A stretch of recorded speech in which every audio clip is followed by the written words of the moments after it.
It was in 2007 when the post-election violence just started. I was in Mwatate,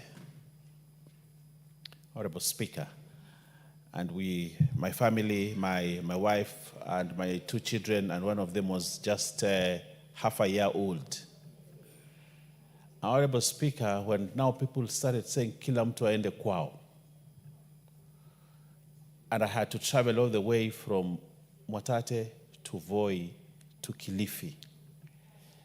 Getting transport to move from Mwatate was one of the most horrendous things that I have ever gone through with a six-month-old baby, Honorable Speaker. Honorable Speaker, I remember we boarded a lorry that was carrying cabbages, and we were thrown at the back just to be protected so that we were not seen, because we were, at that particular time, we were Giriamas and we were in Taita. Look at that, Honorable Speaker, citing one community against the other. And we go to Voi. At Voi, we tried to get transport to get to Mombasa. Honorable Speaker, it was difficult. At that moment when we were there, a van that was selling newspapers, carrying Nation newspapers, came by and stopped. And they said, "We will take you to Voi, give us 10,000 shillings. And Honorable Speaker, we didn't have the money. But one gentleman there said, "Uyu mwalimu namjua." I was a teacher then. And they bundled us, myself, my wife, our 3-year-old girl, and the 6-month baby. And we were bundled behind where the newspapers were. There was no oxygen, there was nothing. I remember my 3-year-old daughter actually passed out because we were being carried behind that van. And that van traversed, couldn't go through Mombasa because there were chaos in Mombasa. And we had to go through Mariakani, that route. There was no tarmac then. It was a rough road. And we went through Kaloleni until we go to Kilifi. Honorable Speaker, what I will never forget is when we got to a place called Mtondia in Kilifi. And that road had been barricaded, because at that time, Mtondia was a place where very many Luos were staying. And the Giriamas at that time were saying the Luos must go back home. Honorable Speaker, I watched death approach my family. People came with pangas, hitting that vehicle, saying, "Who is being carried inside here? They must get out." And we got out, Honorable Speaker, shaken, with a 6-month-old baby and a 3-year-old girl out there. Just one old man said, "I know the father of this man."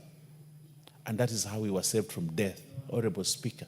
So when a leader stands up to remind us that if elections won't go this way or that way, Honorable Speaker, this 2007 will look at like a Christmas party. Honorable Speaker, when I hear someone say it will look like a Christmas party, I don't understand what kind of a mind that one is. And that is a person that calls himself a leader. Honorable Speaker, that person must remain condemned. Honorable Speaker, I seconded the motion of his impeachment when it came to this motion. But I think it is not enough, Honorable Speaker. I think Geoffrey Rigathi Gachagua must be brought back to this House for another impeachment. Because the kind of things that he's talking about, the kind of things that he's inciting Kenyans against Kenyans, Honorable Speaker, we need to hold this country together. This country must remain united, and never again will one tribe be set against another. What Geoffrey Rigathi Gachagua is doing is to try to set the tribes against one another, such that he sees himself as a leader of one section, one tribe in this country against the other Kenyans. Honorable Speaker, that can never happen. The Kikuyu people are good people. They're all over the country. We love them, we respect them, we marry them, they marry from us. And we have integrated. But you cannot sit, Honorable Speaker, and say, "You know, I am the leader of these people, and therefore I cannot allow even a musician to visit." Next time, Honorable Speaker, he will tell the people in my constituency, the Kikuyus in my constituency, "Don't go and visit Owen Baya because he's Giriama and you're Kikuyu." So, Honorable Speaker, we can never get to that level, never. And we should not allow it to happen.